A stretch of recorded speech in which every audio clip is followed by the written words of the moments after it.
ഹരേ കൃഷ്ണ കൃഷ്ണ കൃഷ്ണ ഹരേ ഹരേ ഹരേ രാമ രാമ രാമ ഹരേ ഹരേ ഹരേ കൃഷ്ണ കൃഷ്ണ കൃഷ്ണ ഹരേ ഹരേ ഹരേ രാമ രാമ രാമ ഹരേ ഹരേ ഹരേ കൃഷ്ണ കൃഷ്ണ കൃഷ്ണ ഹരേ ഹരേ ഹരേ രാമ രാമ രാമ ഹരേ ഹരേ ഹരേ കൃഷ്ണ കൃഷ്ണ കൃഷ്ണ ഹരേ ഹരേ ഹരേ രാമ രാമ രാമ ഹരേ ഹരേ കൃഷ്ണ കൃഷ്ണ കൃഷ്ണ ഹരേ ഹരേ ഹരേ രാമ രാമ രാമ ഹരേ ഹരേ കൃഷ്ണ കൃഷ്ണ കൃഷ്ണ ഹരേ ഹരേ ഹരേ രാമ രാമ രാമ ഹരേ ഹരേ ഹരേ കൃഷ്ണ കൃഷ്ണ ഹരേ ഹരേ ഹരേ രാമ രാമ രാമ ഹരേ ഹരേ.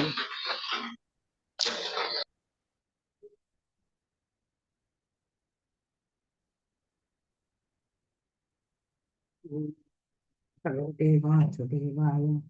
ഓം നമോ ഭഗവതേ വാസുദേവായ. ഓം നമോ ഭഗവതേ വാസുദേവായ.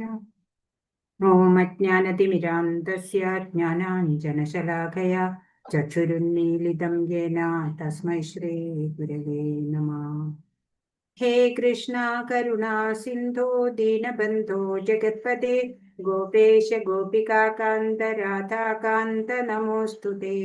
തപ്തകാഞ്ചന ഗൗരാംഗീ രാധേ വൃന്ദാവനേശ്വരി വൃഷഭാനുസുതേ ദേവി പ്രണമാമി ഹരിപ്രിയേ.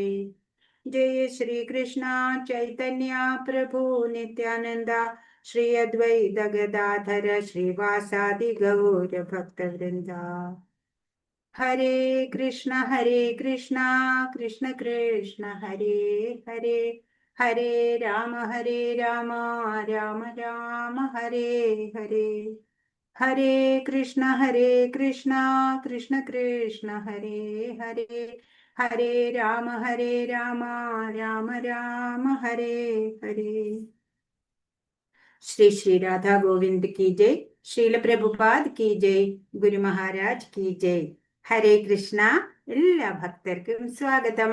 ഇസ്കോൺ മാംഗ്ലൂരിൽ നിന്നുള്ള ഭഗവത്ഗീത പഠനം നമ്മൾ 3-ാം ദിവസത്തിലേക്ക് വന്നു.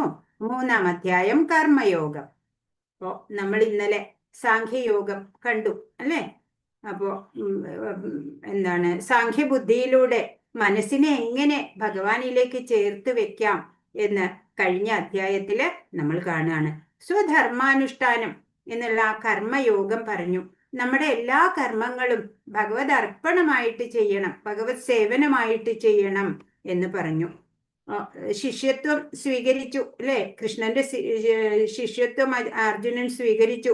അപ്പോഴ് ഉപദേശങ്ങള് അല്ലെ, പ്രപഞ്ച സത്യത്തെ കുറിച്ചൊക്കെ പറഞ്ഞു. ഈ ലോകം ഒരു സ്വപ്നം പോലെയാ അല്ലെ? ഈ പ്രപഞ്ചം നിറഞ്ഞിട്ട് ആ ചൈതന്യം, ഭഗവത് ചൈതന്യമാണ് ഉള്ളത്. ആ ചൈതന്യം തന്നെയാണ് നമ്മുടെ ഉള്ളിലും ഉള്ളത് അല്ലെ? ആ ചേതന നഷ്ടപ്പെട്ടാല് പിന്നെ ജഡമാണ്. ആത്മാവിനെ കുറിച്ച് പറഞ്ഞു. ആത്മാവിനെ ആർക്കും നശിപ്പിക്കാൻ സാധിക്കില്ല. പഴയ വസ്ത്രം മാറുന്നത് പോലെ പ്രാരബ്ധ കർമ്മം തീരുന്നതിനനുസരിച്ച് സ്ഥൂല ശരീരം ഉപേക്ഷിക്കുകയാണ് ചെയ്യണത്. ഇതിൽ ദുഃഖിക്കേണ്ടതില്ല അല്ലെ? മരണം ദുഃഖിക്കാനുള്ളതല്ല.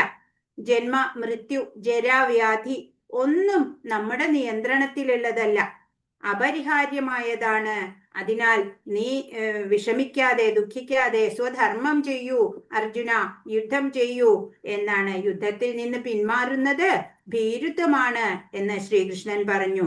അപ്പോ ഭഗവാനിലും ഭഗവാന്റെ വാണിയിലും വിശ്വാസം വേണം അല്ലേ? കേട്ടാൽ മനസ്സിലാക്കാൻ സന്നദ്ധമായ മനസ്സും ബുദ്ധിയും വേണം. അപ്പോഴാണ് നമുക്ക് ഭഗവാനെ നന്നായി മനസ്സിലാക്കാൻ നമുക്ക് സാധിക്കുക. ഈശ്വരൻ എന്നുള്ള ഒന്ന് മാത്രമാണ് സത്യമായിട്ടുള്ളത്. അപ്പോ ഇവിടെ അർജുനൻ സ്വധർമ്മം, ക്ഷത്രിയന്റെ ധർമ്മം യുദ്ധാണ്, അതില് ആര് വധിക്കപ്പെടും എന്നൊന്നും ചിന്തിക്കേണ്ടതില്ല. അങ്ങനെ നശ്വരമാണ് ശരീരം അല്ലെ? നശിക്കുന്നതാണ്. എന്നാലോ ആത്മാവ് ശാശ്വതനാണ്, നശിക്കില്ല ഒരിക്കലും. അപ്പൊ അവ തമ്മിലുള്ള അടിസ്ഥാനപരമായ വ്യത്യാസം വിവരിച്ചുകൊണ്ടുള്ള ഉപദേശങ്ങൾ നൽകി. ആത്മാവ് മരണാനന്തരം മറ്റൊരു ശരീരത്തിലേക്ക് ചേരുന്നു എന്ന് ഭഗവാൻ പറഞ്ഞു തന്നു. ഭഗവത് പ്രീതിക്കായിട്ട് നിസ്വാർത്ഥ സേവനം അനുഷ്ഠിക്കുന്നതിനെ പറ്റി പറഞ്ഞു. ആത്മസാക്ഷാത്കാരം നേടിയ ആളിന്റെ അതായത് സ്ഥിതപ്രജ്ഞൻ എന്ന ആളിന്റെ സവിശേഷതകൾ പറഞ്ഞു. പഞ്ചേന്ദ്രിയങ്ങളെയും നമ്മൾ ഭഗവത് സേവനത്തിനായിട്ട് ഉപയോഗിക്കണം. പിന്നെ കൃഷ്ണാവബോധം ഇല്ല എന്നുണ്ടെങ്കിൽ ശാന്തിയോ സമാധാനമോ ഒന്നും ലഭിക്കില്ല എന്ന് നമ്മൾ മനസ്സിലാക്കി.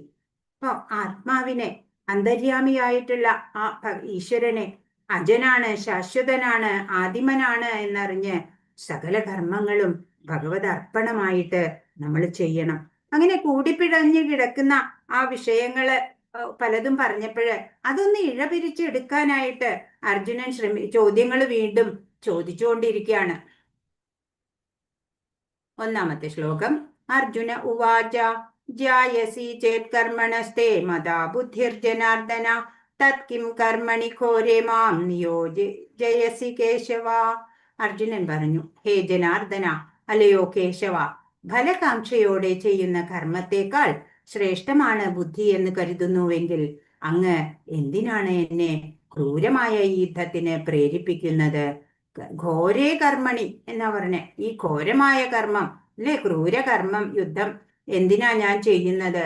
ഫലകാംക്ഷയോടെ ചെയ്യുന്ന കർമ്മത്തിനേക്കാളൊക്കെ ശ്രേഷ്ഠമാണ് ബുദ്ധി എന്ന് കരുതുന്നുണ്ടെങ്കിൽ പിന്നെ എന്തിനാണ് ഞാനിപ്പോ യുദ്ധം ചെയ്യേണ്ടത് എന്ന് അർജുനൻ ചോദിക്കുകയാണ്. ബുദ്ധിയോഗം എന്ന് പറഞ്ഞാൽ അറിവ് നേടുക എന്നാണ്. കർമ്മ അങ്ങനെയുള്ള ആ ജീവിതത്തിൽ നിന്ന് പിന്മാറരുത്. നമ്മൾ എപ്പോഴും കർമ്മം ചെയ്തുകൊണ്ടിരിക്കണം. ഇപ്പൊ ഏകാന്തത്തിൽ പോയിട്ട് തപസ് ചെയ്യലൊന്നും അല്ല വേണ്ടത്. യുദ്ധത്തിൽ നിന്ന് പിന്തിരിയാൻ ആഗ്രഹിച്ച അർജുനൻ പക്ഷെ എല്ലാം ഭഗവാനോട് തുറന്നു പറയാണ്. തനിക്ക് യോജിച്ചത് എന്തെന്ന് പറഞ്ഞു തരാൻ ആവശ്യപ്പെടുക. ഇപ്പൊ ഭഗവാൻ കർമ്മയോഗം ഇവിടെ വിവരിക്കുകയാണ്. വ്യാമിശ്രേണേവ വാക്യേന ബുദ്ധിം മോഹയസീവ മേ തദേകം വദ നിശ്ചിത്യേന ശ്രേയോഹമാപ്നുയാം. ദ്വയാർത്ഥങ്ങളുള്ള ഉപദേശങ്ങളാൽ അങ്ങെന്റെ ബുദ്ധിയെ അമ്പരപ്പിക്കുന്നു. എനിക്ക് ഏറ്റവും ശ്രേയസ്കരമായത് എന്തെന്ന് തീർത്തു പറഞ്ഞു തരൂ. അപ്പൊ തദേകം വദ നിശ്ചിത്യ, ഒന്ന് മാത്രം തദേകം വദ പറയൂ, ഒന്ന് മാത്രം പറയൂ, നിശ്ചയിച്ച് പറഞ്ഞു തരൂ. ഇങ്ങനെ അതും നല്ലതാണ് ഇതും നല്ലതാണ് അങ്ങനെ പറയാതെ ഒരേ ഒരു എണ്ണം മാത്രം ഉറപ്പിച്ച് എനിക്ക് പറഞ്ഞു തരൂ. എനിക്ക് ശ്രേയസ്കരമായത് എന്താണെന്ന് തീർത്തും പറഞ്ഞു തരൂ എന്ന് അർജുനൻ പറയാണ്. ന കർമ്മണാമനാരംഭ നൈഷ്കർമ്മ്യം പുരുഷോഷ്ണുതേ ന ച സന്യസനാദേവ സിദ്ധിം സമധിഗച്ഛതി. കർമ്മം ചെയ്യാതിരുന്നത് കൊണ്ട് മാത്രം ആരും കർമ്മഫലങ്ങളിൽ നിന്ന് മുക്തരാവുന്നില്ല. സന്യാസം കൊണ്ട് മാത്രം ഒരാൾ പൂർണ്ണത നേടുകയുമില്ല. ഭഗവാൻ പറയാണ്, ബുദ്ധിയോഗം എന്ന് പറയുന്നത് പരമ്പൊരുളിനെ അല്ലെങ്കിൽ കൃഷ്ണനെ പൂർണ്ണമായി ആശ്രയിക്കുക എന്നുള്ളതാണ്. അതുവഴി സർവ്വ ഇന്ദ്രിയങ്ങളെയും നിയന്ത്രിക്കാൻ സാധിക്കും. തനിക്ക് വിധിക്കപ്പെട്ട കർമ്മങ്ങൾ നിറവേറ്റി സംശുദ്ധമായിട്ട് വേണം സന്യാസമെടുക്കാൻ. ലൗകികരായ മനുഷ്യരുടെ ഹൃദയ ശുദ്ധീകരണത്തിനായിട്ടാണ് ഈ ഭൗതികമായിട്ടുള്ള കർമ്മങ്ങളൊക്കെ വേണ്ടത്.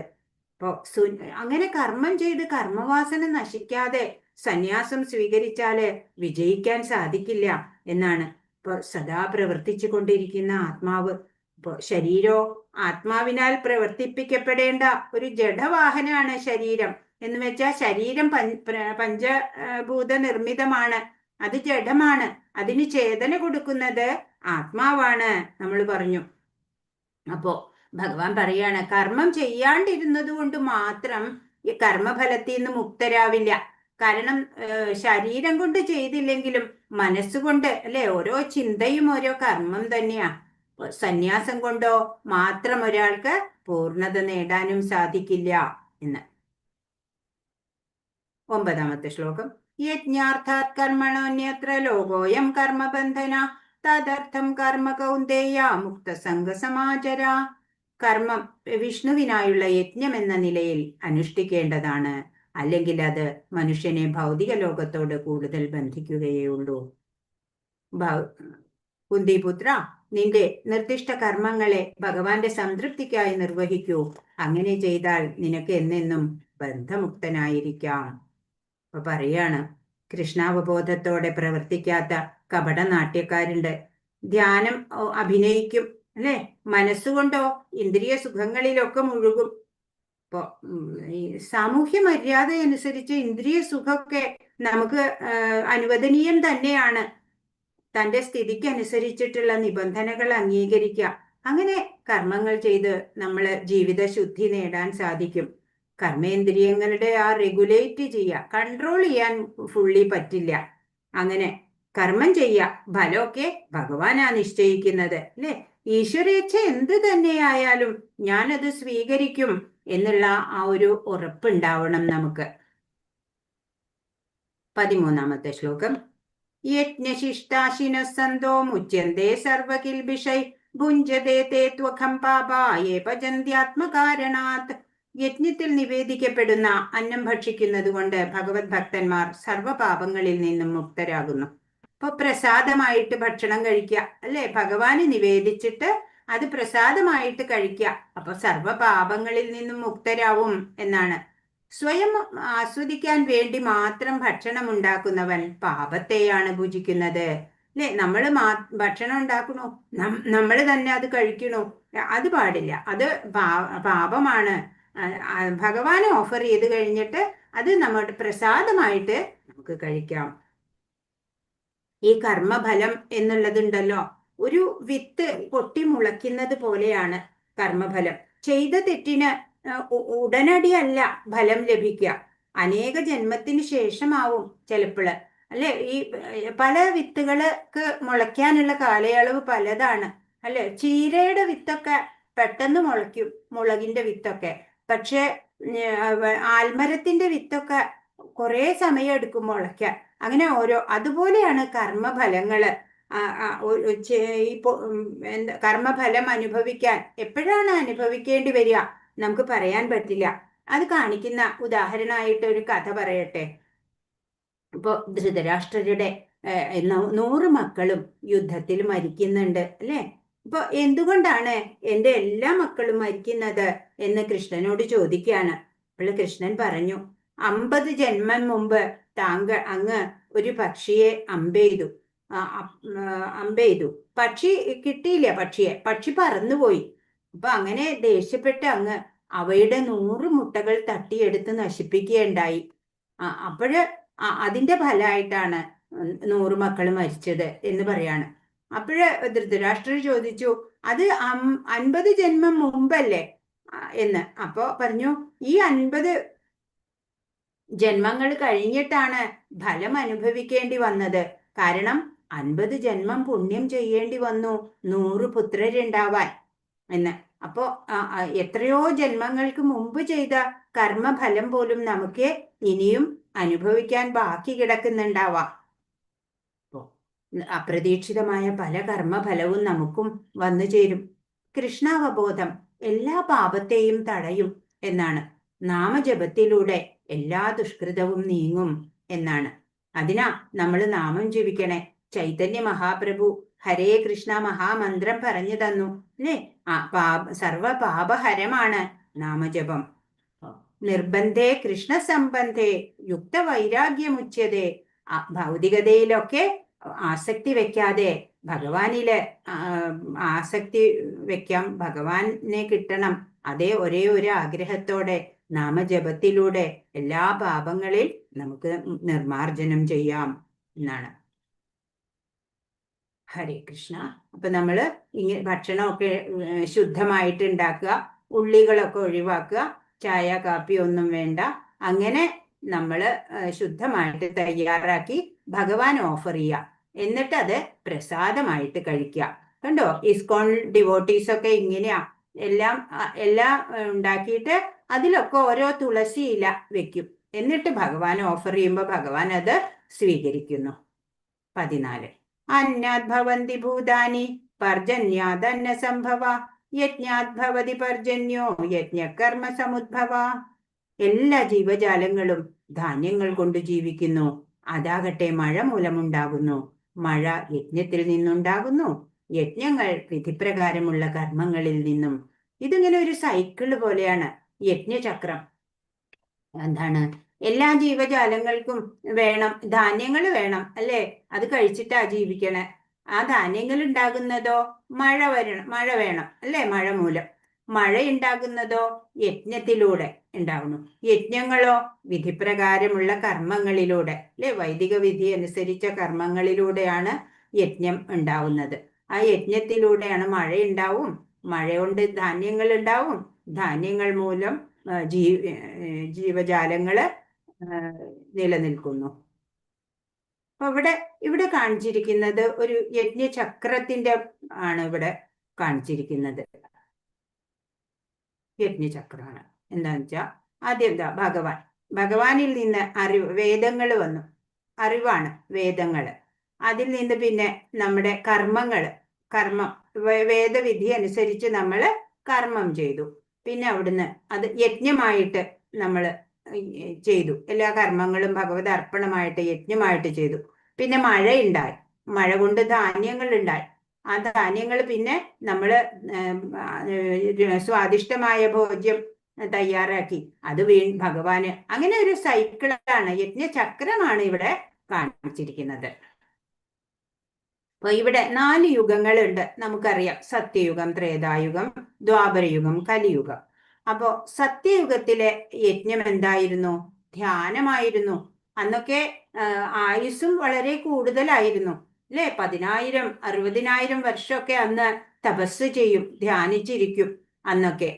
പിന്നെ ത്രേതായുഗം വന്നപ്പോൾ യജ്ഞങ്ങള്, യാഗങ്ങള് അതൊക്കെയായിരുന്നു അന്നത്തെ ആരാധന രീതി.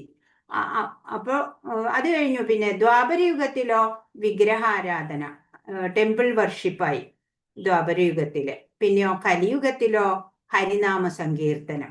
കലിയുഗത്തിലുള്ള ആ ആരാധനാ രീതി എന്താണ്? യജ്ഞം, നാമ സങ്കീർത്തന യജ്ഞം. അതാണ് കലിയുഗത്തിൽ പറഞ്ഞിട്ടുള്ളത്. അതാണ് നമ്മളിപ്പോ ഹരിനാമ സങ്കീർത്തനം നടത്തിക്കൊണ്ടിരിക്കുന്നത്. ഹരേ കൃഷ്ണ മഹാമന്ത്രം ജപിച്ചുകൊണ്ടിരിക്കുന്നത്.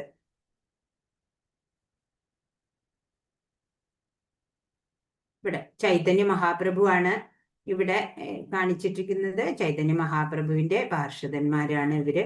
ചൈതന്യ മഹാപ്രഭുവിന്റെ കഥ ഇനി ഒരിക്കൽ ഞാൻ പറഞ്ഞത്. അദ്ദേഹമാണ് ഹരേ കൃഷ്ണ മഹാമന്ത്രം നമുക്ക് പറഞ്ഞു തന്നത്. ഹരേ കൃഷ്ണ കൃഷ്ണ കൃഷ്ണ ഹരേ ഹരേ, ഹരേ രാമ രാമ രാമ ഹരേ ഹരേ എന്നുള്ള മന്ത്രം കഴിയാവുന്ന അത്ര നമ്മൾ ജപിക്കാം. ഭഗവാന്റെ തൃപ്തിക്കായിട്ട് പ്രവർത്തിക്കുക. അതിനാ നമ്മളെ സൃഷ്ടിച്ചത്. യജ്ഞമായിട്ട് എല്ലാ കർമ്മവും ചെയ്യാം. സഹായം ആവശ്യമുള്ളവർക്കായിട്ട് അതൊക്കെ ചെയ്യാൻ നമ്മൾ ബാധ്യസ്ഥരാണ്. അതാണ് ദൈവികത അല്ലെ? പാവപ്പെട്ടവരെ ഒക്കെ സഹായം അഭ്യർത്ഥിക്കുന്നവരെയൊക്കെ സഹായിക്കുക. അത് ആനന്ദദായകമാണ് അല്ലെ? മനസ്സന്തോഷം. അതാണ് പുണ്യത്തിന്റെ ലക്ഷണം. ഐശ്വര്യങ്ങൾ ലഭിച്ചുകൊണ്ടേയിരിക്കും അങ്ങനെ ആയാല്. സ്വാർത്ഥരായിട്ട് ജീവിച്ചാല് പാപാണ്, ഒരിക്കലും തൃപ്തി ഉണ്ടാവില്ല. സവൈ പുംസാം പരോധർമ്മോ യഥോ ഭക്തിരഥോക്ഷജേ അഹൈതുക്യ അപ്രതിഗത യയാത്മാ സംപ്രസീദതി എന്നാണ്. ഭഗവാനില് അഹൈതുകമായിട്ടുള്ള ഭക്തി ഉണ്ടാവണം. ഭഗവാനെ പ്രീതിപ്പെടുത്താനായ എല്ലാ കർമ്മങ്ങളും നമ്മൾ അനുഷ്ഠിക്കണം. അപ്പൊ ഭക്തരെ കൃഷ്ണന് നൈവേദ്യം സമർപ്പിച്ചതിന് ശേഷം മാത്രം പ്രസാദമായിട്ട് ഭക്ഷിക്കുക ചെയ്യുക അല്ലെ? ശരീരത്തിനെ ആത്മീയമായി പോഷിപ്പിക്കാനും ഇതിന് കഴിയും. പാപമൊക്കെ നശിക്കും. ഭൗതിക സഹജമായിട്ടുള്ള അശുദ്ധികളൊന്നും നമ്മളെ ബാധിക്കില്ല. അപ്പൊ നമ്മുടെ നിലനിൽപ്പിനായിട്ട് കൃഷി കൊണ്ടുള്ള ഉൽപ്പന്നങ്ങൾ തന്നെ വേണം. അതിന് മഴ വേണം. മഴ ഇന്ദ്രൻ, സൂര്യൻ, ചന്ദ്രൻ, വരുണൻ എന്നുള്ള ആ ഭഗവത് കിങ്കരരായിട്ടുള്ള ദേവതകളെ ആശ്രയിച്ചാണ് കിട്ടുന്നത്. യജ്ഞങ്ങൾ ചെയ്തിട്ട് നമ്മൾ ഇവരെ പ്രസാദിപ്പിക്കുക. അങ്ങനെ കലിയുഗത്തിലെ യജ്ഞം നാമസങ്കീർത്തനമാണ്. യജ്ഞകർമ്മങ്ങൾ കൊണ്ട് എന്താ പ്രയോജനം എന്ന് ചോദിച്ചാല് ഈ ജന്മത്തില് സുഖസമൃദ്ധിയോടെ ജീവിക്കാൻ അവസരം ഉണ്ടാവും. അതുപോലെയോ ഭഗവാനിലേക്ക് തിരിച്ചു പോകാനുള്ള അവസരവും നമുക്ക് ഉണ്ടാവും. അപ്പൊ ഭഗവാൻ വിഷ്ണുവിനെ തൃപ്തിപ്പെടുത്തിയാൽ തന്നെ വിഷ്ണുവിന്റെ അംശങ്ങളായിട്ടുള്ള ദേവതകളെല്ലാം തൃപ്തരാവും എന്നാണ്. അതുവഴി ഭൗതിക പ്രകൃതിയിൽ നിന്ന് ജലം, വായു, ഭക്ഷണം, പാർപ്പിടം ഇതെല്ലാം പ്രദാനം ചെയ്യുന്ന ദേവതകള് സംതൃപ്തരാവും. അപ്പൊ പ്രകൃതി അനുകൂലമാവും. പിന്നെ നല്ല ജലം, വായു, ആഹാരം, ലോഹങ്ങള് അങ്ങനെയുള്ള എല്ലാ സമ്പത്തും നമുക്ക് ലഭിക്കും. ഭൗതിക ആവശ്യങ്ങള് വലിയ കഠിന പ്രയത്നം കൂടാതെ തന്നെ നമുക്ക് നേടാം. ഈ യജ്ഞചക്രം ശരിയായിട്ട് ചെയ്യണം. യജ്ഞം കൊണ്ട് അതാണ് പ്രയോജനം. ഇപ്പൊ പാപങ്ങളൊക്കെ നീങ്ങും, സന്തോഷത്തോടെ ജീവിക്കാം. ഭഗവാന്റെ ഒരു പദ്ധതി തന്നെയാണ് യജ്ഞം എന്നുള്ളത്. യജ്ഞം കൊണ്ട് കാലാനുസൃതമായ മഴ പെയ്യും, അന്നം ഉൽപ്പാദിപ്പിക്കപ്പെടും, അല്ലേ? സമൃദ്ധി ഉണ്ടാവും. യദ്യഥാചരതി ശ്രേഷ്ഠ തത്തദേവതരോജന സയത് കുരുതേ ലോകസ്തദനുവർത്തതേ. ഒരു ശ്രേഷ്ഠനായ വ്യക്തി എന്തു തന്നെ ചെയ്താലും സാധാരണ ജനങ്ങൾ അദ്ദേഹത്തെ അനുകരിക്കുന്നു. മാതൃകാപരങ്ങളായ പ്രവൃത്തികളിൽ അദ്ദേഹം സ്വീകരിക്കുന്ന മാനദണ്ഡങ്ങളെ ലോകമൊട്ടാകെ ആദരിക്കുന്നു. ആരാധനാപാത്രമായിട്ടുള്ള ഒരാള് അല്ലെങ്കിൽ സമാജ നേതാവൊക്കെ ആയിട്ടുള്ള ആള് ചെയ്യുന്നത് സാധാരണക്കാരനും അനുകരിക്കും, അല്ലെ? ഒന്നിനോടും ബന്ധമില്ലാതെ സ്വധർമ്മം ചെയ്യാണ് നമ്മൾ ചെയ്യേണ്ടത്. ഇപ്പൊ അർജുനൻ ഇവിടെ സന്യസിക്കല്ല വേണ്ടത്. ശ്രേഷ്ഠനായിട്ടുള്ള അർജുനനെ പോലെയുള്ള ഒരാള് മറ്റുള്ളവർക്ക് മാതൃകയാവണം, അല്ലെ? സാധാരണ ജനങ്ങള് തെറ്റായ വഴിക്ക് വരരുത്. അർജുനൻ യുദ്ധം ചെയ്യാതെ പിന്തിരിഞ്ഞു പോയാല് അത് മറ്റുള്ളവരും മാതൃകയാക്കും, അല്ലേ? ഇപ്പോ നമ്മൾ എന്താ ചെയ്യണ്ടേ? ഭഗവാനെ ഭജിക്കുക. ഭഗവാൻ നൽകപ്പെട്ട ഭഗവാനാലെ നമുക്ക് എന്തൊക്കെ നൽകപ്പെട്ടിട്ടുണ്ട്, അല്ലെ? അതിനൊക്കെ നന്ദി പറയണം. ഇപ്പോ എത്രയോ ലക്ഷം ആൾക്കാർക്ക് ലഭിക്കാത്ത ആ സൗഭാഗ്യങ്ങളൊക്കെയാണ് ഇപ്പൊ നമുക്ക് ലഭിച്ചിട്ടുള്ളത്. അങ്ങനെ സന്തോഷത്തോടെ ഭജന, ഭഗവത് സേവനം ഒക്കെ ചെയ്ത് നമ്മള് യാഥാർത്ഥ്യ, സത്യം, ദയ, നീതി, അങ്ങനെ യാഥാർത്ഥ്യത്തോടെ ജീവിക്കാൻ നമുക്ക് സാധിക്കണം.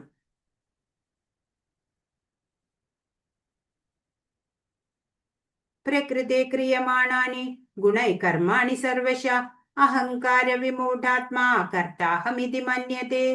മിഥ്യാഹങ്കാരത്തിന്റെ പ്രഭാവത്താൽ മോഹിതനായ ജീവാത്മാവ് താനാണ് കർമ്മങ്ങൾ ചെയ്യുന്നതെന്ന് ചിന്തിക്കുന്നു.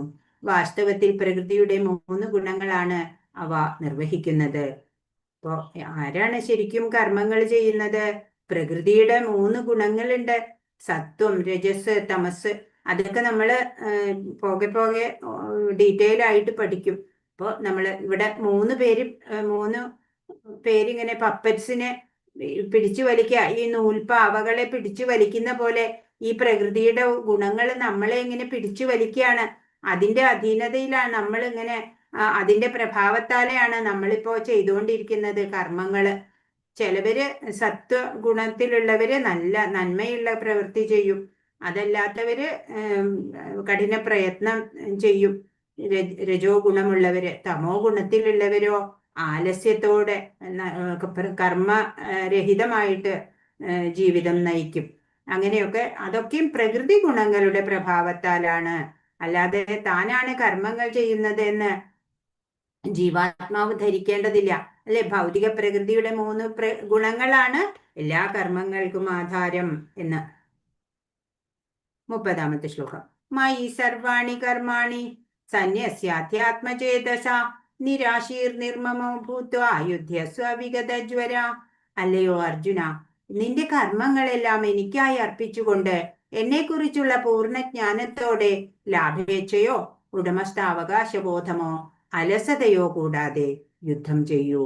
ഇപ്പൊ എന്താ പറയണേ ഭഗവാൻ?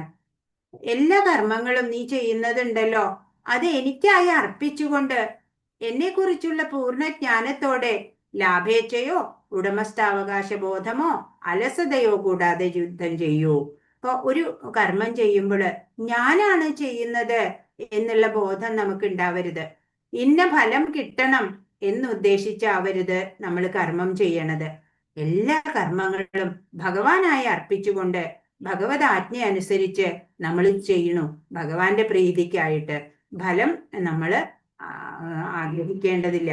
എല്ലാ കാര്യങ്ങളും, എല്ലാ കർമ്മങ്ങളും ഉത്സാഹത്തോടെ ചെയ്യാം. ഉടമസ്ഥ അവകാശ ബോധമൊന്നും ഇല്ലാതെ നമ്മൾ കർമ്മം ചെയ്യണം എന്നാണ്. 31-ാമത്തെ ശ്ലോകം. യേ മേ മതമിതം നിത്യം അനുതിഷ്ഠന്തി മാനവ ശ്രദ്ധാവന്തോ അനസൂയന്തോ മുച്യന്തേ തേഭി കർമ്മഭി. എന്റെ ആജ്ഞാനുസാരം സ്വകർമ്മങ്ങൾ നിർവഹിക്കുകയും അസൂയ കൂടാതെ വിശ്വാസപൂർവം ഈ ഉപദേശങ്ങൾ അനുസരിക്കുകയും ചെയ്യുന്നവർ കർമ്മഫലങ്ങളുടെ കുടുക്കിൽ നിന്ന് മോചനം നേടുന്നു. ഭഗവാൻ ഇങ്ങനെ പറഞ്ഞു തരുന്നുണ്ട് എങ്ങനെ കർമ്മം ചെയ്യണം എന്നൊക്കെ. അതേ രീതിയിൽ കർമ്മം ചെയ്തു വന്നാല് കർമ്മഫലങ്ങളുടെ കുടുക്കിൽ പെടില്ല എന്നാണ്. ഇപ്പൊ എല്ലാം നമ്മുടെ സ്വധർമ്മം ചെയ്തേ പറ്റുള്ളൂ. വിശ്വാസപൂർവം ഭഗവാന്റെ ഉപദേശങ്ങൾ അനുസരിക്കാം. അങ്ങനെ എന്നിട്ട് കർമ്മങ്ങൾ ചെയ്യുമ്പോൾ കർമ്മഫലങ്ങളുടെ കുടുക്കില് നമ്മൾ പെടുന്നില്ല എന്നാണ്. കർത്തവ്യം നിറവേറ്റാനായിട്ട് നമ്മൾ തികഞ്ഞ കൃഷ്ണാവബോധത്തോടെ ആയിരിക്കണം. ജീവാത്മാവിന്റെ മൂലസ്വരൂപം എന്ന് പറയണത് എന്താണ്? ഭഗവാന്റെ നിത്യദാസത്വം. നമ്മളൊക്കെയും ഭഗവാന്റെ നിത്യദാസരാണ്, ദാസന്മാരാണ് നമ്മൾ. ഭഗവാന് സേവനം ചെയ്യാനുള്ളവരാണ് നമ്മള്. ഭഗവാന്റെ ആശ്രിതരാണ് നമ്മള്, ജീവാത്മാക്കളായിട്ടുള്ള നമ്മള്. അപ്പോ പരമാത്മാവിനെ കൂടാതെ സ്വതന്ത്രമായി നിന്നാല് ഈ ജീവാത്മാവിന് ഒരിക്കലും ശാന്തി ഉണ്ടാവില്ല. എപ്പോഴും ഭഗവാനോട് ചേർന്ന് നിൽക്കണം. ഭഗവത് പ്രീതിക്കായിട്ട് നമ്മൾ പലതും ത്യജിക്കേണ്ടതൊക്കെ ആയിട്ട് വരും. ഉടമസ്ഥാവകാശം ബോധമില്ലാതെ വിധിച്ച കർമ്മങ്ങൾ നമ്മൾ ചെയ്യാണ് വേണ്ടത്. അപ്പൊ ഭഗവാന്റെ കൽപ്പന അല്ലെങ്കിൽ ഭഗവാന്റെ നിർദ്ദേശങ്ങള് അത് ശാശ്വത സത്യമാണ്. വേദങ്ങള് ശാശ്വതാണ്. അതുപോലെ കൃഷ്ണാവബോധം എന്നുള്ള സത്യം അത് ശാശ്വതാണ്. ഇപ്പൊ ഭഗവത് ആജ്ഞകള് നമ്മൾ വിശ്വാസപൂർവം അനുസരിക്കണം, സ്വീകരിക്കണം. ഭഗവത് കൽപ്പനയെ എതിർക്കാതെ, ജയപരാജയങ്ങളിൽ ഒരു ഉത്കണ്ഠയും ഇല്ലാതെ, ആശ കൈവിടാതെ പ്രവർത്തിക്കാം. അങ്ങനെ നമുക്ക് കൃഷ്ണാവബോധത്തിന്റെ ഉന്നതിയിലേക്ക് എത്താൻ സാധിക്കും. അതായത് ഒരു നല്ല ഭക്തനാവാൻ നമുക്ക് സാധിക്കും എന്നാണ്. അപ്പൊ അതിന് എന്തൊക്കെ ചെയ്യണം? ഭഗവത് കൽപ്പനകള് നമ്മൾ അനുസരിക്കണം, അല്ലെ? ഭഗവാന്റെ നിത്യദാസരാണ് നമ്മള്. ഇപ്പൊ ജയം വന്നാലോ പരാജയം വന്നാലോ ഒന്നും ഒരു ഉത്കണ്ഠ ഉണ്ടാവരുത്. ആശ കൈവിടാതെ പ്രവർത്തിക്കാം. അങ്ങനെ വരുമ്പോ കൃഷ്ണാവബോധത്തിന്റെ ഉന്നതിയിൽ നമുക്ക് എത്താൻ പറ്റും, ഭക്തിയില് ഉയരാൻ നമുക്ക് പറ്റും. 32 യേ ത്വേതദഭ്യസൂയന്തോ നാനുതിഷ്ഠന്തി മേ മദം സർവജ്ഞാന വിമൂഢാംസ്താൻ വിധി നഷ്ടാന ചേതസ. അസൂയാലുക്കളായി എന്റെ ഉപദേശങ്ങളെ അവഗണിക്കുകയും അനുസരിക്കാതിരിക്കുകയും ചെയ്യുന്നവരെ ഒട്ടും അറിവില്ലാത്തവരും മൂഢരുമായി കണക്കാക്കണം. പൂർണ്ണത നേടുന്നതിനുള്ള അവരുടെ യത്നങ്ങൾ വിഫലമാക്കപ്പെടുകയും ചെയ്യുന്നു. ഇനി ചില പേരുണ്ട്, അല്ലെ, ഭഗവാനൊന്നും ഇല്ല, ഭഗവാനാണോ ഇപ്പൊ വലിയ ആള് എന്നൊക്കെ അസൂയാലുക്കളായിട്ട് ഭഗവാന്റെ ഉപദേശങ്ങളെയൊക്കെ അവഗണിക്കുക, അനുസരിക്കാതിരിക്കുക. അങ്ങനെ ചെയ്യുന്നവര് അറിവില്ലാത്തവരാണ്, മൂഢരാണ് അവര്. ഇപ്പൊ പൂർണ്ണത നേടുന്നതിനുള്ള അവരുടെ യത്നങ്ങൾ വിഫലമാക്കപ്പെടും. അവർക്ക് ഒരിക്കലും ഈ ജീവിതം സഫലമാവില്ല, ജീവിത ലക്ഷ്യം അവർക്ക് ഉണ്ടാവില്ല. അവരുടെ ഈ എല്ലാ പ്രയത്നങ്ങളും വിഫലമാക്കപ്പെടുകയാണ് ചെയ്യുക. ഇപ്പൊ ഭഗവാൻ ഇല്ലാതെ ഇപ്പൊ എത്ര സീറോ ഇട്ടാലും അതിന് വിലയില്ല, അല്ലെ? മുമ്പിൽ ഒരു 1 വേണം. ആ 1 ഉണ്ടെങ്കിൽ എല്ലാ സീറോനും വിലയുണ്ടാവും പിന്നെ, അല്ലെ? അതുപോലെ ഭഗവാൻ കൂടെ ഇല്ലെങ്കിൽ ഒന്നിനും വിലയുണ്ടാവില്ല. ഭഗവാനോട് ചേർന്ന് നിന്നാലോ എല്ലാത്തിനും മൂല്യം ഉണ്ടാവും. 36-ാമത്തെ ശ്ലോകം. അർജുന ഉവാച അഥ കേന പ്രയുക്തോയം പാപം ചരതി പുരുഷ അനിച്ഛന്നഭിവാർഷ്ണേയ ബലാദിവ നിയോജിത. അർജുനൻ പറഞ്ഞു, വാർഷ്ണേയ, ഏതിനാലാണ് ഒരാൾ തനിക്ക് ഇഷ്ടമില്ലെങ്കിൽ പോലും ബലാത്കാരേണ എന്ന പോലെ പാപം ചെയ്യാൻ പ്രേരിതനാകുന്നത്? അപ്പൊ എന്താ ചോദിക്കണേ? വാർഷ്ണേയ, വൃഷ്ണികുലത്തിൽ ജനിച്ചവനെ എന്നാണ് കൃഷ്ണനെ വിളിക്കണത്. എന്തുകൊണ്ടാണ് നമുക്ക് ഇഷ്ടമില്ലെങ്കിൽ പോലും നമ്മൾ ബലാത്കാരേണ നിർബന്ധിതരായിട്ട് പാപം ചെയ്യാൻ പ്രേരിപ്പിക്കപ്പെടുന്നത് എന്ന് അർജുനൻ ഒരു സംശയം ചോദിക്കുകയാണ്. ചിലപ്പോഴൊക്കെ നമ്മൾ പാപം ചെയ്യാൻ ഇഷ്ടമില്ല, അത് പാപമാണ് എന്നറിയാം, ചെയ്യരുത് എന്നൊക്കെ തോന്നും, എന്നാലും അത് ചെയ്യാൻ നിർബന്ധിതരാകും. അങ്ങനെയുള്ള സാഹചര്യം ഉണ്ടാവും. അത് എന്തുകൊണ്ടാണ് എന്ന് ചോദിക്കുകയാണ് ഭഗവാനോട്. കൃഷ്ണന്റെ അംശമായിട്ടുള്ള ജീവാത്മാവാണ്, അല്ലെ? മൗലികമായിട്ട് ആത്മീയം തന്നെയാണ്, ശുദ്ധമാണ്. എല്ലാ ഭൗതിക മാലിന്യങ്ങളിൽ നിന്നും മുക്തവുമാണ് ഈ ജീവാത്മാവ്. പക്ഷെ ഭൗതിക പ്രപഞ്ചത്തിലെ പാപങ്ങള് ബാധിക്കില്ല ശരിക്കും. പക്ഷെ പ്രകൃതിയോടുള്ള സമ്പർക്കം വരുമ്പോഴ് ആ ആഗ്രഹം ഇല്ലെങ്കിലും പല പാപങ്ങളും ചെയ്യേണ്ടി വരും. അന്തര്യാമിയായ പരമാത്മാവിനാല് പ്രചോദിതമായിട്ടല്ല ഈ ദുഷ്കർമ്മങ്ങളൊക്കെ ചെയ്യുന്നത്. മറ്റൊരു കാരണമാണ് ആ പാപം ചെയ്യാനുള്ളത്. അതെന്താണ്? അത് ഭഗവാൻ പറഞ്ഞു തരാണ്. 37ാമത്തെ ശ്ലോകം. ശ്രീ ഭഗവാനുവാച കാമയേഷ ക്രോധയേഷ രജോ ഗുണസമുദ്ഭവ മഹാശനോ മഹാപാപ്മാ വിദ്യേനമിഹ വൈരിണം. എന്താണ് കാരണം പാപം ചെയ്യാൻ? ശ്രീ ഭഗവാൻ പറഞ്ഞു, അല്ലയോ അർജുന, രജോ ഗുണവുമായുള്ള സമ്പർക്കത്തിൽ നിന്നുണ്ടായതും പിന്നീട് ക്രോധമായി തീരുന്നതുമായ കാമമാണ് ഇങ്ങനെ പ്രേരിപ്പിക്കുന്നത്. എല്ലാം നശിപ്പിക്കുന്ന ഈ മഹാപാപമാണ് ഇഹലോകത്തിലെ ശത്രു. അപ്പൊ എന്താണ് ശത്രുവായിട്ട് നിൽക്കുന്നത്? രജോ ഗുണം. 3 ഗുണങ്ങളുണ്ട്, പ്രകൃതി ഗുണങ്ങള്. അതിന്റെ അധീനതയിൽ, അതിന്റെ പ്രഭാവത്താലാണ് നമ്മളിവിടെ ഓരോ കർമ്മങ്ങൾ ചെയ്യുന്നത് എന്ന് പറഞ്ഞു. അപ്പോ ഈ രജോ ഗുണവുമായിട്ടുള്ള സമ്പർക്കത്തിൽ നിന്ന് ഉണ്ടായിട്ട് പിന്നീട് ക്രോധമായിട്ട് തീരുന്ന കാമമാണ് ഈ പാപകർമ്മങ്ങൾക്കെല്ലാം പ്രേരണയായിട്ട് വരുന്നത്. എല്ലാം നശിപ്പിക്കുന്ന ഈ മഹാപാപം ഉണ്ടല്ലോ, കാമം എന്നുള്ള ആ മഹാപാപം, അതാണ് ഇഹലോകത്തിലെ ശത്രു. അപ്പൊ എന്താണ് ഇഹലോകത്തിലെ ശത്രു? കാമമാണ്, അല്ലേ? അപ്പൊ രജോ ഗുണം കൊണ്ടാണ് ഉണ്ടാവുന്നത്. അത് പിന്നീട് ക്രോധമായി തീരും, അല്ലെ? കാമം പിന്നെ ക്രോധമാവും, ക്രോധം സമ്മോഹമാവും, അല്ലെ? സമ്മോഹം ബുദ്ധിനാശത്തിലേക്ക്, ബുദ്ധിനാശം സർവനാശത്തിലേക്ക് എന്നൊക്കെ നമ്മള് പഠിച്ചു, അല്ലെ? സ്മൃതി ഭ്രംശാത് ബുദ്ധിനാശോ ബുദ്ധിനാശാത് പ്രണശ്യതി എന്ന് നമ്മൾ കഴിഞ്ഞ അധ്യായത്തിൽ പഠിച്ചു. അപ്പോ ഈ കാമം ഉണ്ടല്ലോ, അത് ഇഹലോകത്തിലെ ശത്രുവാണ്. എല്ലാം നശിപ്പിക്കുന്ന മഹാപാപമാണ് ഈ കാമം. അതിനെ നമ്മള് നിയന്ത്രിക്കണം. ജീവസത്ത ഭൗതിക സൃഷ്ടിയുമായിട്ട് ബന്ധപ്പെടുമ്പോഴാണ് ഈ ത്രിഗുണങ്ങളുടെ സമ്പർക്കത്താല് ശാശ്വതമായിട്ടുള്ള ആ കൃഷ്ണപ്രേമം ഉണ്ടല്ലോ, നമ്മുടെയൊക്കെ ഉള്ളിലുള്ള ആ ദൈവികത, ആ കൃഷ്ണപ്രേമം, അത് കാമമായിട്ട് മാറുകയാണ് ഈ ത്രിഗുണങ്ങളുടെ സമ്പർക്കത്താല്.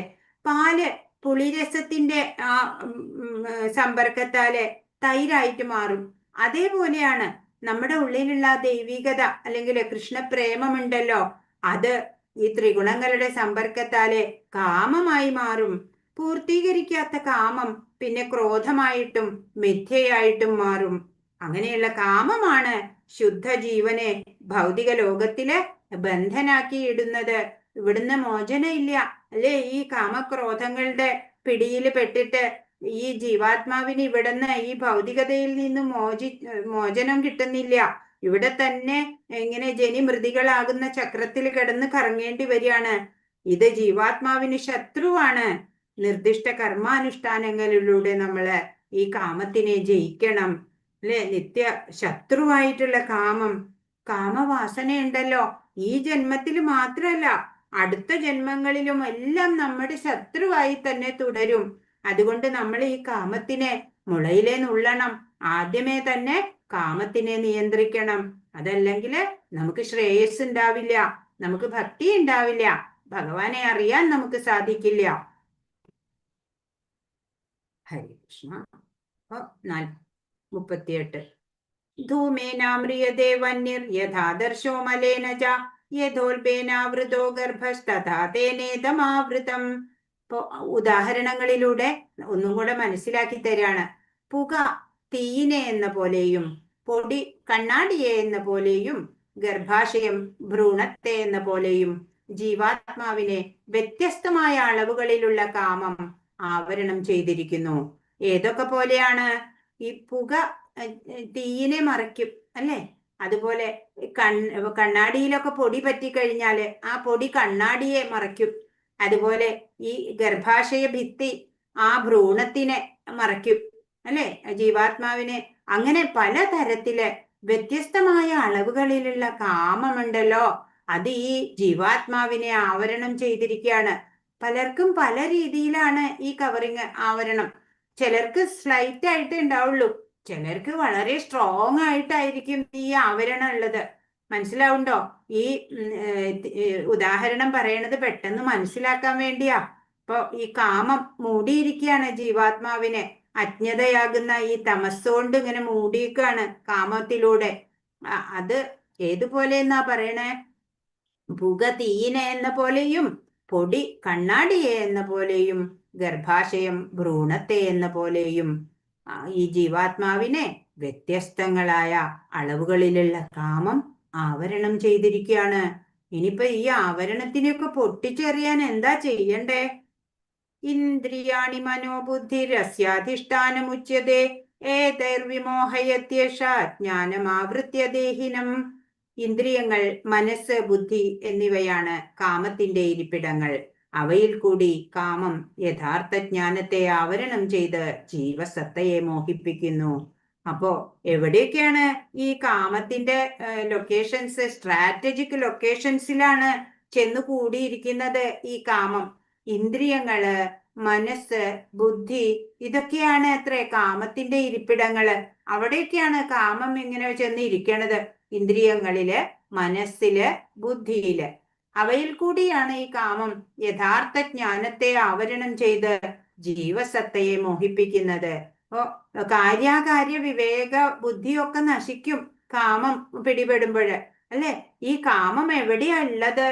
ഇന്ദ്രിയങ്ങള്, മനസ്സ്, ബുദ്ധി എന്നിവിടങ്ങളിലാ കുടികൊള്ളുന്നത്. അങ്ങനെ അത് അവിടെ ഇരുന്നു കൊണ്ട് യഥാർത്ഥ ജ്ഞാനത്തിനെ ആവരണം ചെയ്തിട്ട് ഈ ജീവസത്തയെ മോഹിപ്പിച്ചു കളയാണ് ചെയ്യണത്. ഇപ്പൊ ബദ്ധനായ ജീവാത്മാവിന്റെ ശരീരത്തില് തന്ത്രപ്രധാനമായിട്ടുള്ള ഭാഗങ്ങളിലാണ് ഈ ശത്രു നിലയുറപ്പിക്കുക. ശത്രു കേന്ദ്രങ്ങള് ഏതെല്ലാമാണെന്ന് ഭഗവാൻ ഇവിടെ കാണിച്ചു തരുന്നുണ്ട്, അല്ലെ? ഇന്ദ്രിയ പ്രവർത്തനങ്ങളുടെ കേന്ദ്രമാണ് മനസ്സ്. ഇന്ദ്രിയ വിഷയങ്ങളെ പറ്റി അറിയുന്ന മാത്രയിൽ മനസ്സ് വിഷയാനുഭൂതികളുടെ സംഭരണിയായി മാറും, അല്ലെ? അത് പല പല ആഗ്രഹങ്ങള് ഉണ്ടാവും. അങ്ങനെ മനസ്സും ഇന്ദ്രിയങ്ങളും കാമത്തിന്റെ കലവറകളായി തീരും. പിന്നീടോ ബുദ്ധിയുടെ വിഭാഗവും കാമപ്രവണതകളുടെ കൂത്തരങ്ങായി മാറും. ബുദ്ധിയോ ആത്മാവിന്റെ അടുത്ത ആളാ. ഇപ്പൊ കാമാവിഷ്ടമായ ബുദ്ധി ആത്മാവിനെ മനസ്സ്, ഇന്ദ്രിയങ്ങൾ ഇവയോട് ഒത്തുചേരാൻ പ്രേരിപ്പിക്കും. അങ്ങനെ ആത്മാവും തെറ്റിദ്ധരിപ്പിക്കപ്പെടുന്നു. അങ്ങനെ ടോട്ടലി കൺഫ്യൂസ്ഡ് ആയി മാറുകയാണ് ചെയ്യണത്. 41ാമത്തെ ശ്ലോകം. തസ്മാത്വമിന്ദ്രിയാണ്യാദൗ നിയമ്യ ഭരതർഷഭ പാപ്മാനം പ്രജഹിഹ്യേനം ജ്ഞാനവിജ്ഞാനനാശനം. അതുകൊണ്ട് ഭരതർഷഭ, ആദ്യമായി തന്നെ ഇന്ദ്രിയങ്ങളെ നിയന്ത്രിച്ച് ഈ പാപമുദ്രയായ കാമത്തെ മുരടിപ്പിക്കുക. ജ്ഞാനത്തെയും ആത്മസാക്ഷാത്കാരത്തെയും ഇല്ലാതാക്കുന്ന ഈ കാമത്തെ നശിപ്പിക്കുക. അതുകൊണ്ട് എന്താ ചെയ്യണ്ടേ അർജുന?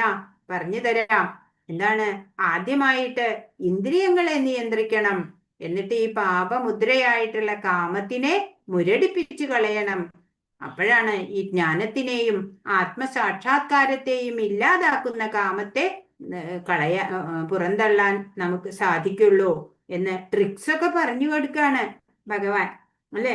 ആരംഭത്തിൽ തന്നെ ഇന്ദ്രിയങ്ങളെ നിയന്ത്രിച്ചാല് വിജ്ഞാനത്തിനെയും ആത്മസാക്ഷാത്കാരത്തെയും നശിപ്പിക്കുന്ന ഈ കാമം എന്നുള്ള ആ ശത്രുവിനെ നിർവീര്യമാക്കാം എന്ന് ഭഗവാൻ ഇവിടെ പറയാണ്.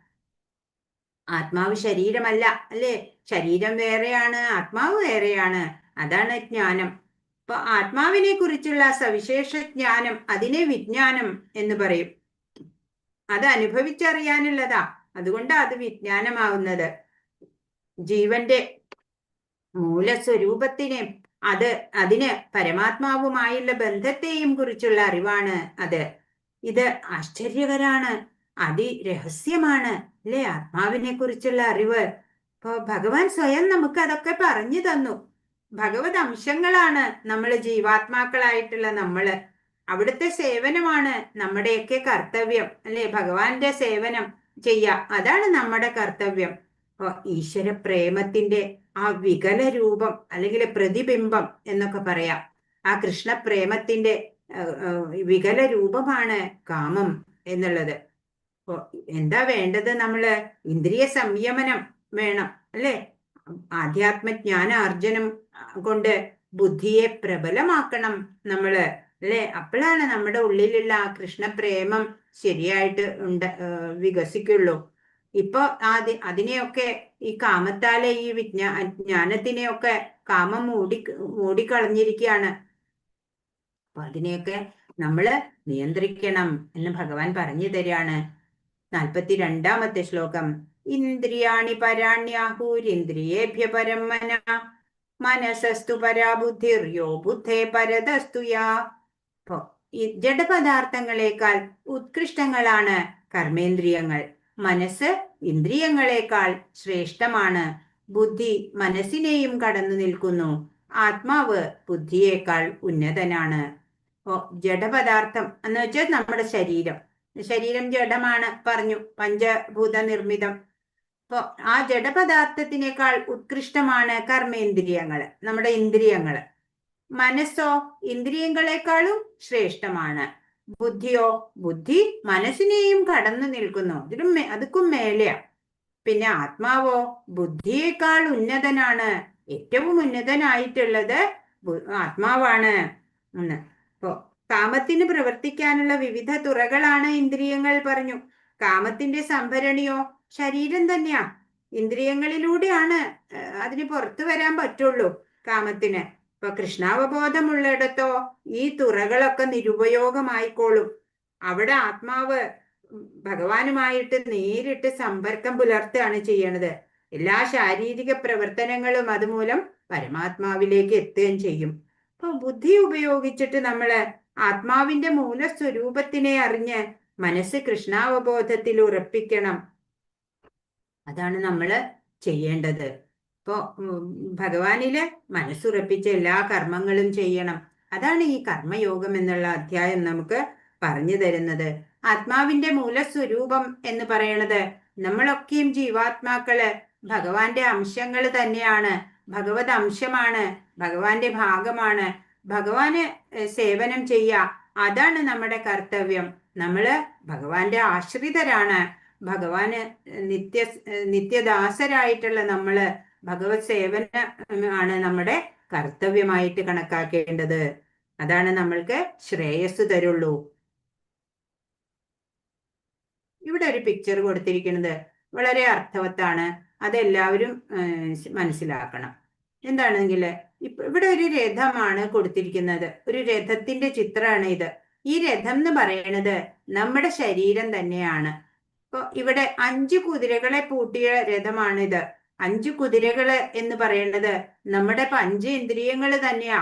കണ്ണ്, മൂക്ക്, നാക്ക്, ത്വക്ക്, ചെവി, അങ്ങനെയുള്ള ആ പഞ്ചേന്ദ്രിയങ്ങളാകുന്ന കുതിരകളെ പൂട്ടിയ ആ തേര് നമ്മുടെ ശരീരം. അപ്പൊ ആ പഞ്ചേന്ദ്രിയങ്ങളെ നിയന്ത്രിക്കുന്നതോ ഈ മനസ്സാകുന്ന കടിഞ്ഞാണാണ്. ഈ കടിഞ്ഞാണുണ്ടല്ലോ ഈ കുതിരകളുടെ, അത് മനസ്സാണ്. മനസ്സാകുന്ന കടിഞ്ഞാണ് കൊണ്ടാണ് ഈ കുതിരകളെ നിയന്ത്രിക്കുന്നത്. കടിഞ്ഞാൺ പിടിച്ചിരിക്കുന്നതോ ബുദ്ധിയാണ്. ബുദ്ധിയാകുന്ന ആ തേരാളിയാണ്. മനസ്സാകുന്ന ആ കടിഞ്ഞാൺ കൊണ്ട് ഈ ഇന്ദ്രിയങ്ങളാകുന്ന കുതിരകളെയൊക്കെ നിയന്ത്രിച്ചുകൊണ്ടിരിക്കുന്നത്. എന്നാൽ എല്ലാത്തിനും പുറകില് സാക്ഷിയായിട്ട് ഇവിടെ ആത്മാവിരിക്കുന്നുണ്ട്. കണ്ടോ?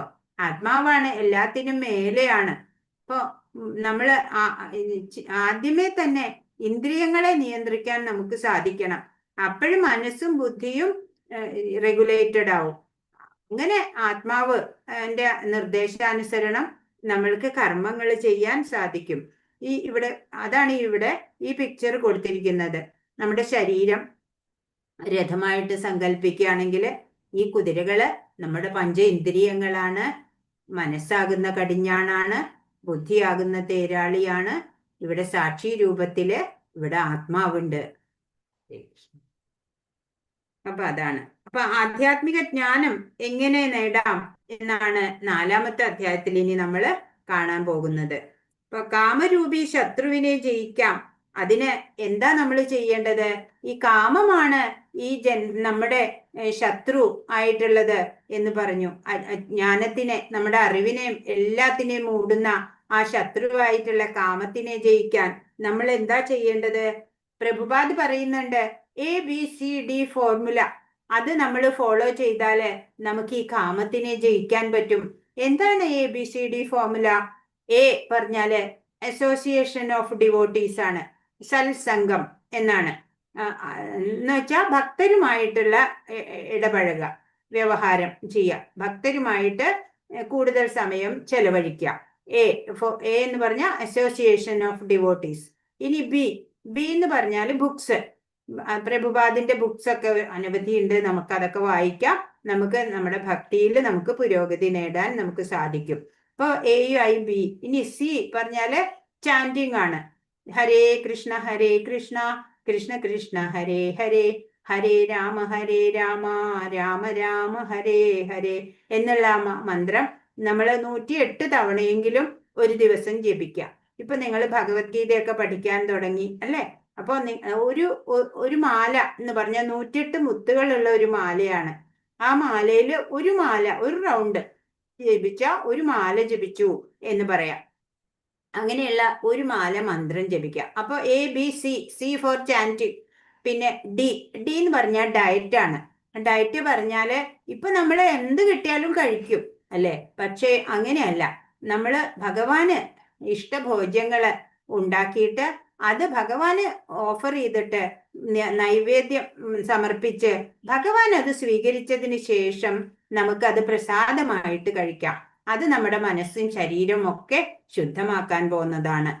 പ്രസാദേ സർവ ദുഃഖാനാം ഹാനി എന്നുണ്ട് അല്ലേ? എല്ലാ ദുഃഖങ്ങളെയും മാറ്റിത്തരും പ്രസാദം കഴിക്കുന്നത്.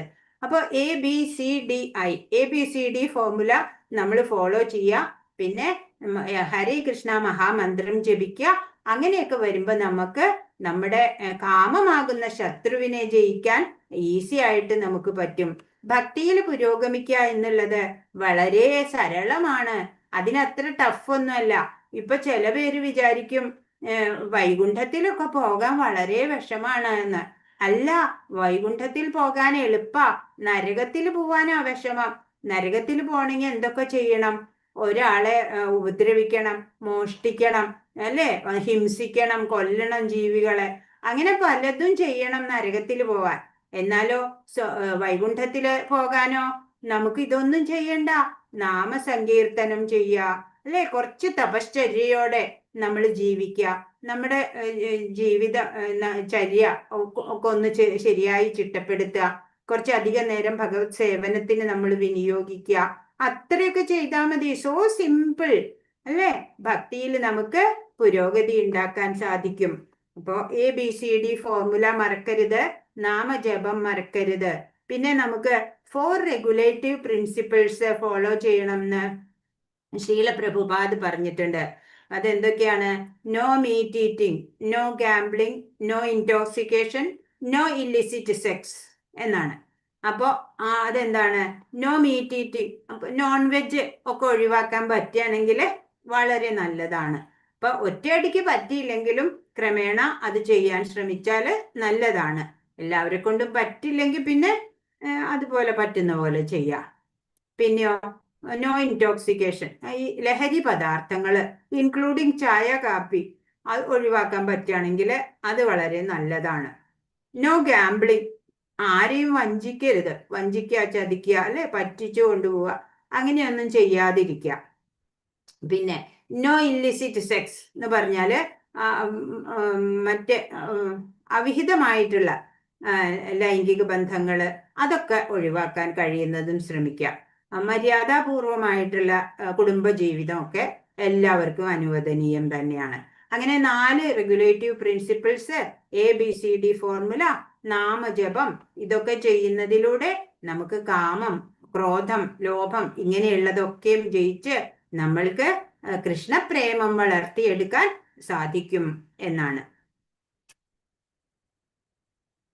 അടുത്ത അധ്യായം എന്താണ് അറിയില്ല. അപ്പോ സത്സംഗത്തിന്റെ എന്താണ് ഒരു കഥ പറയട്ടെ. കുറച്ച് സമയം ഇന്നിപ്പോ കാണുന്നുണ്ട്. അപ്പൊ നമ്മള് സത്സംഗം എന്നുള്ളതിന്റെ അതീന്ദ്രിയ ജ്ഞാന കർമ്മ സന്യാസ യോഗമാണ് 4ാമത്തെ അധ്യായം. അടുത്ത ദിവസം നമ്മൾ പഠിക്കാൻ പോണത്. അപ്പൊ സത്സംഗം ശ്രീനാരദ മുനി എല്ലാവർക്കും അറിയാലേ. ശ്രീനാരദ മുനി എന്ന് പറഞ്ഞാല് ജ്ഞാനിയാണ്. ഇന്നിപ്പോ നാടകങ്ങളിലൊക്കെ കളിയാക്കി അല്ലേ? നാരദ മഹർഷിയെ എന്താ പറയാ, ഏഷണി എന്നൊക്കെ പറഞ്ഞിട്ട് കളിയാക്കുന്ന അതൊന്നും അല്ല. യഥാർത്ഥത്തില് നാരദ മുനി എന്ന് പറഞ്ഞാല് ഭഗവാന്റെ പരമഭക്തനാണ്, ജ്ഞാനിയാണ്. ഏത് ലോകത്തിലും അദ്ദേഹത്തിന് എപ്പോഴും എപ്പോ വേണമെങ്കിലും സഞ്ചരിക്കാം. അദ്ദേഹം ഭഗവാൻ അദ്ദേഹം വിചാരിച്ചാല് ഭഗവാൻ പ്രത്യക്ഷനാവും മുമ്പില്. അത്രയും പരമഭക്തനാണ്, ജ്ഞാനിയാണ്. എവിടെ എന്ത് ദുഃഖം ആർക്കുണ്ടോ അവിടെ നാരദമുനി വരും എന്നാണ്, ദുഃഖനിവൃത്തിക്കായിട്ട് പറഞ്ഞു കൊടുക്കും എന്നാണ്. അപ്പോ പക്ഷെ ഒരു വേള നാരദമുനിക്ക് ഒരു ഒരു കുറച്ചൊരു അഹങ്കാരം വന്നു. അപ്പോഴ് നാരദമുനി ഭഗവാനോട് ചോദിച്ചു, ഞാൻ വലിയ ഭക്തനാണ് എന്ന് ഭാവിച്ചിട്ട് ചോദിക്കുകയാണ്, ഭഗവാനെ സത്സംഗം കൊണ്ട് എന്താ പ്രയോജനം എന്ന് ചോദിക്കുകയാണ്. അപ്പോഴ് ശ്രീകൃഷ്ണൻ ഒന്നും അങ്ങനെ അതിന്റെ ഉത്തരമായിട്ട് ഡയറക്റ്റ് ഉത്തരമൊന്നും പറഞ്ഞില്ല. പറഞ്ഞു, അതിപ്പോ ഞാൻ എങ്ങനെയാ പറയാ, എനിക്ക് അത്രയ്ക്ക് അറിയില്ല പറയാൻ. ബദരീനാഥില് അവിടെ ഒരു അത്തിമരമുണ്ട്, അതിലൊരു പുഴുണ്ട്, ആ പുഴുവിന്റെ അടുത്ത് ചോദിച്ചോളൂ പോയിട്ട് എന്ന് പറയാണ്. ഇപ്പൊ നാരദ മഹർഷി വിചാരിച്ചു, എന്താ ഇപ്പൊ ഇത്, പുഴുവിനോട് ചോദിച്ചാലാണോ അറിയാ എന്ന്. എന്നാലും ശ്രീ കൃഷ്ണൻ പറഞ്ഞതല്ലേ, അപ്പൊ ചോദിക്കാം എന്ന് പറഞ്ഞിട്ട് ബദ്രിനാഥില് പോയിട്ട് ഒരു അത്തിമരത്തിൽ നോക്കുമ്പോ ഒരു പുഴുണ്ട്. അപ്പൊ പുഴുവിന്റെ അടുത്ത് ചോദിച്ചു, സത്സംഗം കൊണ്ട് എന്താ പ്രയോജനം എന്ന് ചോദിച്ചു. അത് കേട്ടതും ആ പുഴു ചത്തു വീണു. ഇതെന്താപ്പത്? അങ്ങനെ തിരിച്ച് ചെന്നു.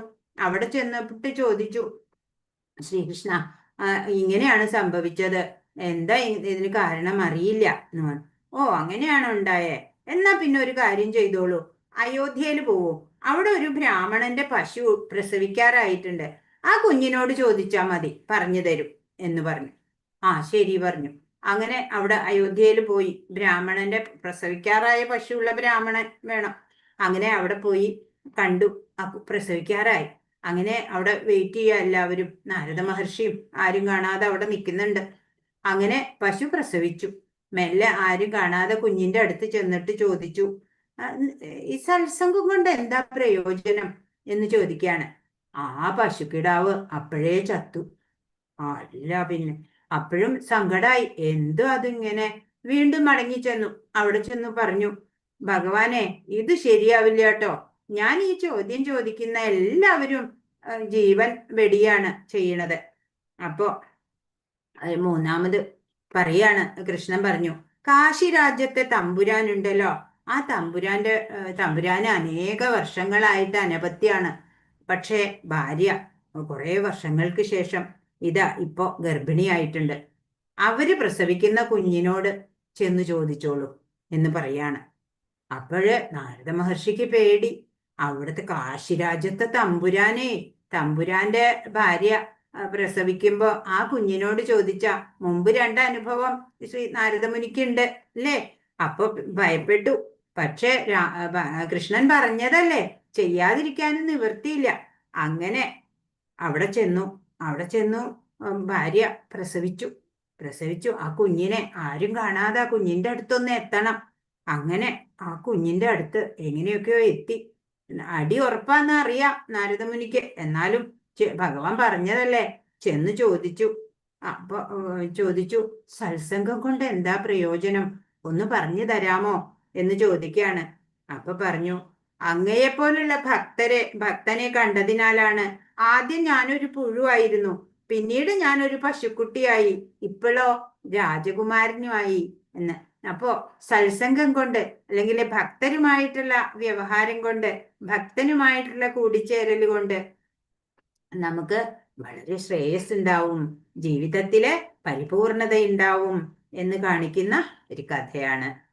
ഹരേ കൃഷ്ണ കൃഷ്ണ കൃഷ്ണ ഹരേ ഹരേ, ഹരേ രാമ രാമ രാമ ഹരേ ഹരേ. വാഞ്ചാകൽപതരുഭ്യശ്ച കൃപാ സിന്ധുഭ്യ ഏവ ച പതിതാനാം പാവനേഭ്യോ വൈഷ്ണവേഭ്യോ നമോ നമഃ. അനന്തകോടി വൈഷ്ണവ വൃന്ദ കി ജയ്, ശ്രീല പ്രഭുപാദ് കി ജയ്, ഗുരു മഹാരാജ് കി ജയ്. ഹരേ കൃഷ്ണ. ഇന്ന് പറഞ്ഞതിൽ എന്തെങ്കിലും സംശയം ഉണ്ടെങ്കിൽ ചോദിക്കൂ. മാതാജി എന്താ പറഞ്ഞില്ലേ എന്നതിന്റെ അർത്ഥം എന്താണ്? പറയാം. ഏതിന്റെ? ആദ്യത്തെ ഉത്തരം തത് ഏകവദ. തദേകം വദ. അത് തത് എന്ന് പറഞ്ഞ അത്, ഏകം അത് ഒന്ന് മാത്രം, അത് ഒന്ന് മാത്രം വദ പറഞ്ഞു തരൂ. തദേകം വദ, അതൊന്നു മാത്രം. പല വഴികൾ പറയാണ് ഭഗവാൻ. അപ്പൊ പറയാണ്, എനിക്ക് ശ്രേയസ്കരമായ ഒരേ ഒരു കാര്യം മാത്രം ഉറപ്പിച്ച് പറഞ്ഞു തരൂ, എനിക്ക് ശ്രേയസ്സിനുള്ളത്.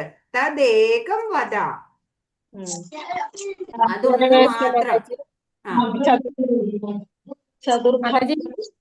ചതുർത്ഥാശ്രമങ്ങൾ ഏതെല്ലാം?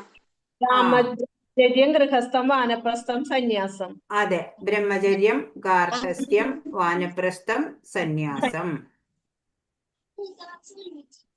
ബ്രഹ്മചര്യം, യജ്ഞം, ഗാർഹസ്ഥ്യം. എന്താണ്? കേൾക്കുന്നില്ല. ഗാർഹസ്ഥ്യം. ഗൃഹസ്ഥൻ എന്ന് കേട്ടിട്ടില്ലേ? ഗാർഹസ്ഥ്യം. അടുത്തത് വാനപ്രസ്ഥം.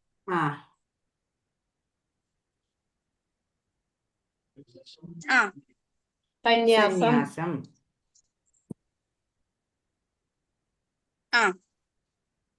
മൂന്നാമത്തെ ചോദ്യം, യജ്ഞം എന്നാൽ എന്ത് ആണ് അർത്ഥമാക്കുന്നത്? വിഷ്ണു ഭഗവാനിലെല്ലാം സമർപ്പിക്കാം, ലാഭം നോക്കാതെ കർമ്മം ചെയ്യാം. എല്ലാ കർമ്മവും ഭഗവത് അർപ്പണമായിട്ട് ചെയ്യുന്നത് യജ്ഞം.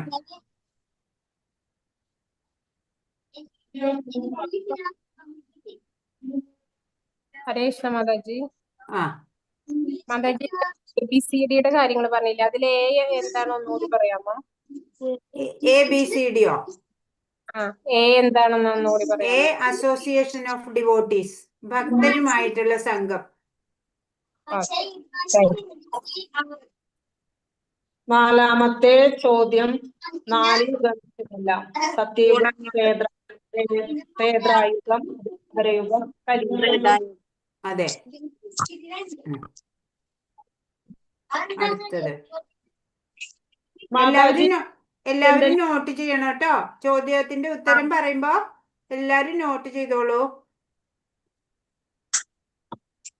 കലിയുഗത്തിൽ പറഞ്ഞിരിക്കുന്ന യജ്ഞം ഏതാണ്? നാമജപമാണോ? ഹരിനാമ സങ്കീർത്തനം. ഹരിനാമ സങ്കീർത്തനം.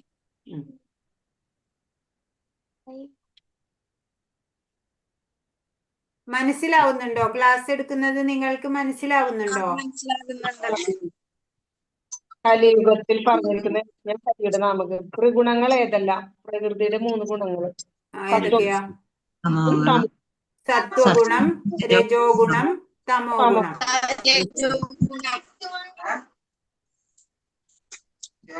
സത്വം, രജസ്, തമസ്. അടുത്തത് ഭഗവാൻ എന്താണ് പറഞ്ഞത്? എല്ലാം ഭഗവാന് വേണ്ടി, കർമ്മലാഭം കിട്ടാതെ. കർമ്മം ചെയ്യുക, കർമ്മഫലത്തെ കുറിച്ച് ചിന്തിക്കാതെ. അതാണോ ഉത്തരം? ഏഴാമത്തെ എന്താണ് ചോദ്യം? ഭഗവാൻ 3:30 എന്താണ് പറഞ്ഞിരിക്കുന്നത്? ശ്ലോകം 3:30 എന്താ പറഞ്ഞേ? നിന്റെ കർമ്മങ്ങളെല്ലാം എനിക്ക് അർപ്പിച്ചുകൊണ്ട് കൃഷ്ണാവബോധത്തോടെ എല്ലാ കർമ്മങ്ങളും ഭഗവാനിൽ മനസ്സ് വെച്ചുകൊണ്ട് എല്ലാ കർമ്മവും അനുഷ്ഠിക്കുക. അപ്പൊ നിനക്ക് കർമ്മഫലങ്ങളാൽ ബന്ധിതനാവില്ല. അടുത്തത് ശ്ലോകം 32 പൂർണ്ണത എന്നാൽ എന്താണ്?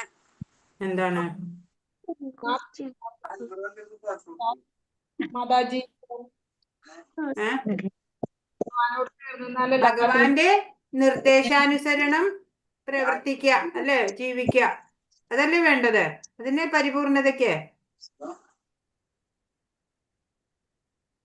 ഭഗവാന്റെ ഉപദേശം അനുസരിച്ച് ആഗ്രഹങ്ങളില്ലാതെ നിസ്വാർത്ഥരായിട്ട് ജീവിക്കുക. അപ്പോഴാണ് ശാന്തി ലഭിക്കുക. അതല്ലേ പരിപൂർണത ലഭിക്കാനുള്ള മാർഗം. ഭഗവാന്റെ നിർദ്ദേശങ്ങളെ അനുസരിക്കുക, ആഗ്രഹങ്ങളെ ആസക്തികളില്ലാതെ നിസ്വാർത്ഥരായിട്ട് ജീവിക്കുക. ഓക്കെ, അടുത്തത് ശ്ലോകം 36 ഭഗവാനെ അർജുനൻ സംബോധനം ചെയ്യുന്നത് എങ്ങനെയാണ്? ആ സ്നേയ വാർഷ്ണേയ, വൃഷ്ണി വാർഷ്ണേയൻ. വൃഷ്ണി വംശത്തിൽ പിറന്നവനെ വാർഷ്ണേയൻ. എന്ന്. അടുത്തത്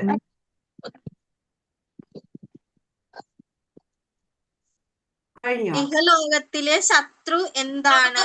എന്താണ്? ആ കാമം. ആ.